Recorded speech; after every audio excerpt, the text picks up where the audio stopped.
नमस्कार साथियों, स्वागत है आप सबका हमारे चैनल पर। साथियों, आखिरकार अमेरिका ने फिर धोखा दिया। अमेरिका तो अमेरिका ही रहा। अमेरिका वैसे तो अंतर्राष्ट्रीय मंच पर भारत के साथ अच्छे संबंधों की बात करता है, लेकिन अंदर से वो भारत को काटने का प्रयास भी करता रहता है। अमेरिका भारत से अरबों डॉलर के बड़े बड़े डिफेंस, मिलिट्री या अदर प्रोजेक्ट्स भी चाहता है ताकि उसको फायदा होता रहे, और साथ में वो भारत को पूरे बेनिफिट्स भी नहीं देना चाहता। इसी के बीच बात करते हैं एक बहुत ही महत्वपूर्ण गंभीर विषय के ऊपर। कुछ समय पहले जब भारत ने अमेरिका से C-17 globe master 3 heavy lift aircraft लिए थे, तब उसके अंदर ये करार हुआ था कि भारत 4.1 बिलियन डॉलर का खर्च करके इन ग्लोब मास्टर फाइटर एयरक्राफ्ट को खरीदेगा।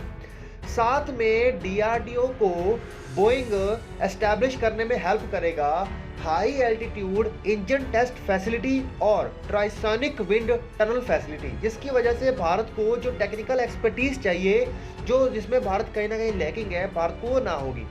अमेरिका ने उस वक्त डील के लिए हाँ कर दिया और डील भी कर ली। DRDO ने एक बहुत ही मेजर स्टेप चल के अब बहुत बड़ी तय किया था कि हम 45 से 47% का स्टेक उसके अंदर रखेंगे इन दोनों प्रोजेक्ट्स के अंदर, जिसके चलते ये जो high altitude engine test facility थी वह 315 मिलियन डॉलर में और transonic wind tunnel facility 195 million dollar में होनी थी। बोइंग क्या कर रहा है कि पिछले 10 साल से इसे डिले ही करता जा रहा है। वो ना भी नहीं कर रहा, वो दे भी नहीं रहा और डिले ही करता जा रहा है। इसके अंतर्गत वो कर क्या रहा है?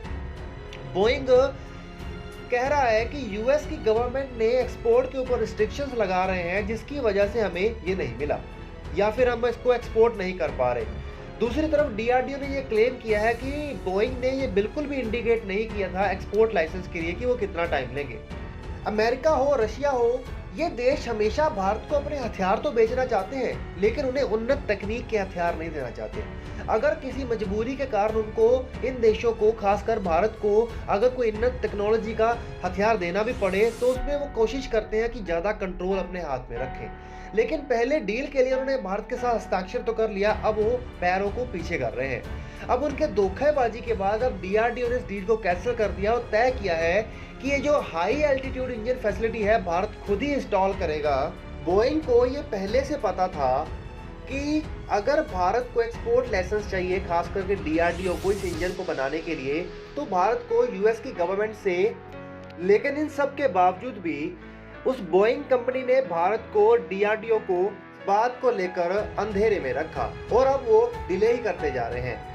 DRDO ने अब तय किया है कि अब वो इस फैसिलिटी को लोकल एक्सपर्टीज की मदद से और प्राइवेट सेक्टर कंपनीज की मदद से भारत में ही बनाएगी, और जो बोइंग का प्रपोजल था उसको कैंसिल कर दिया गया है। और हो सकता है कि अब जो रीसेंट फाइटर जेट डील है उस पर भी भारत अब इन लोगों के ऊपर विश्वास ना करे। DRDO ने कंफर्म किया है कि अब ये लैंड एक्वायर हो चुका है, जिसके चलते 130 किलो न्यूटन के थ्रस्ट वाले इंजन को सेटअप करने की बात की गई है, और वो भी लगभग 60,000 फीट की ऊंचाई पर ग्राउंड से, जिसको 2 मैक की स्पीड से टेस्ट किया जाएगा।